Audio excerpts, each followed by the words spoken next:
In 1985, a 175-pound black bear was found dead in northern Georgia after overdosing on 35 kilos, or 75 pounds, of cocaine. That is a true story.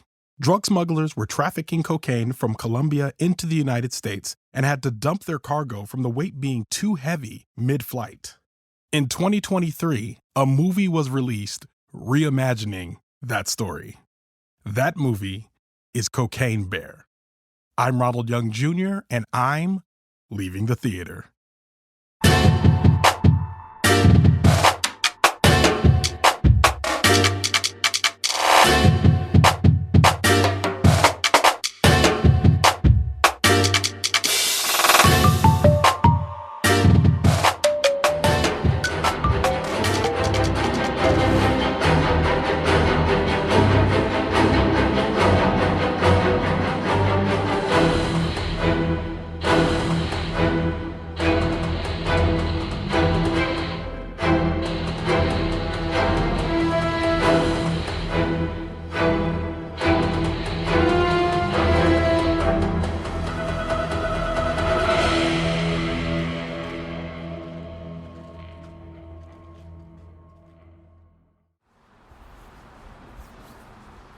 All right, this is Ronald, and I am leaving the theater after seeing Cocaine Bear.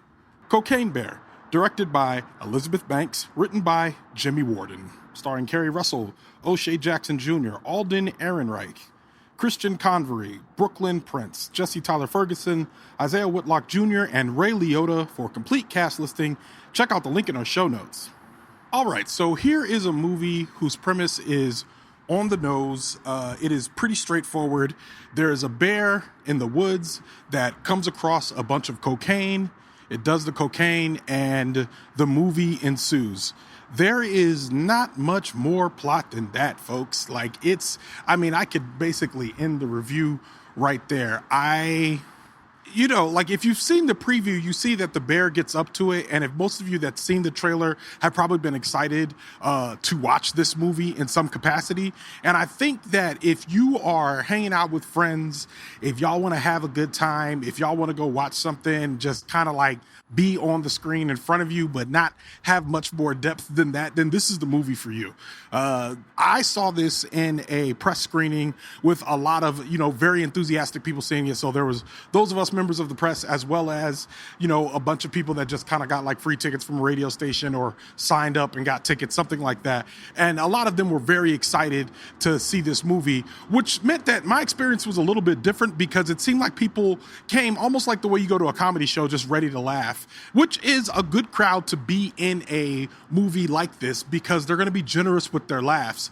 Sitting there, I found myself wondering if the movie was actually funny. Some parts I laughed, or if it was that people were laughing around me, which is what was making me laugh, because there were some parts of this movie that it's obviously a bear attacking a bunch of people, and the movie is rated R, and there were more parts of the movie that felt like that were probably rated PG than were actually rated R. It's a CGI bear, but at times the bear is attacking people and killing people, and the violence is extremely gory. Not even the goriest I've seen, but pretty gory for a movie in which we're watching a CGI bear do cocaine.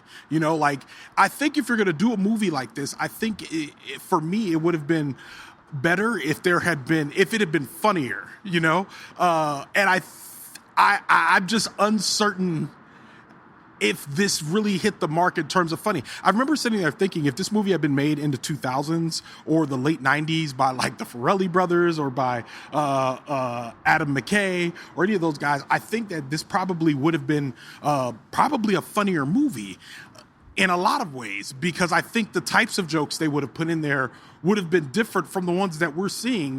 There was a lot of dialogue-based humor in which people were kind of going back and forth over the fact that the bear did cocaine. And it felt like they weren't fully committed to that, because at some point this kind of turns into a family adventure movie where they're trying to escape from this predator, as opposed to just like lean into the fact that this is just an absurd situation. I don't feel like they fully leaned all the way in. And I'm wondering if that's, and it's funny because the producers are the same guys that did the Lego movies. I want to say Phil Lord and Christopher Miller. It just didn't feel as like, when I sat down to watch the Lego movie, I laughed a lot. There was this joke.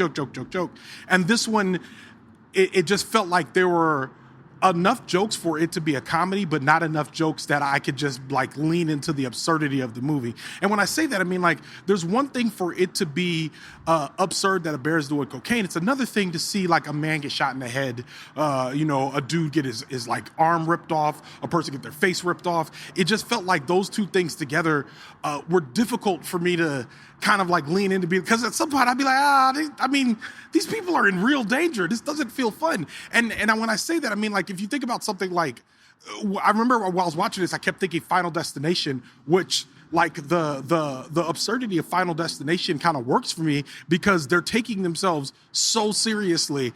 And it's like at some point the zaniness of the fact that death is stalking these people is, I feel like it's an absurd enough premise, but because they withdraw themselves, they like put themselves in the category of thriller or horror, it feels like I don't have to worry about like it necessarily trying to be funny. So when I see a death in this movie, I take it seriously. When I see it in Final Destination, oh man, that person's dead. That was really gory. As opposed to we're kind of watching these people and there's jokes and then someone's head gets ripped off. And I'm like, is this funny? Like, I don't know. Like, I don't feel like I'm getting like, like there's a factor that comes with watching these in Final Destination. And I don't know if I'm articulating it right, but there's a factor that comes with these Final Destination movies that's different from what I just watched in Cocaine Bear. Snakes on a Plane, you know what I mean? And it seems like even with Snakes on a Plane, there was a better job of jokes. Like Sharknado, there's a better job of jokes. You know what I mean? Like I think all these movies can be categorized in the same place where they just lean so far into the absurdity that you're like, this is barely even a movie anymore. Even stuff like a Fast and the Furious, like they just lean into who they are, and that kind of lends itself to being something that I feel like I could enjoy more. Whereas with this one, felt like they were leaving it serious enough that I couldn't lose myself and really enjoy it the way I think I probably could have. I don't think it really displays Elizabeth Banks' skill set as a director. I don't know what of this movie was really her, but I don't know. It didn't really do much for me in any of those regards.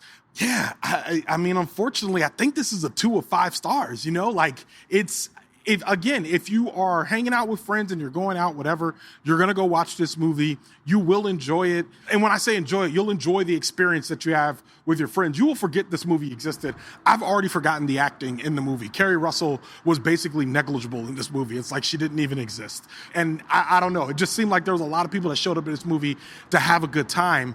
And I felt like there was a few scenes in there in which I'm like, okay, this is fun. We're having a good time. But it seemed to switch over so fast to like kind of really grisly scenes of death that I just felt like, this is kind of like jarring that it goes back and forth like this. So I don't know, if you're a big fan of super gory horror films, then this might be for you. Wasn't for me. I give it 2 of 5 stars. And with that, Leaving the Theater is a production of OhitsBigRon Studios. Thomas Tyra of Bias Studios mixes the show. Thank you, Tom. Show art from Heather Wilder. Theme music by the mysterious Breakmaster Cylinder. For more information about Cocaine Bear, check out our show notes. You can follow me on Twitter, Instagram, or TikTok at OhitsBigRon. That's at OhitsBigRon. You can find out more about this show and other OhitsBigRon Studios shows by following us on Instagram at OhitsBigRon Studios and on Twitter at OhitsBigRon Stu. That's STEW. Leaving the Theater will be back soon.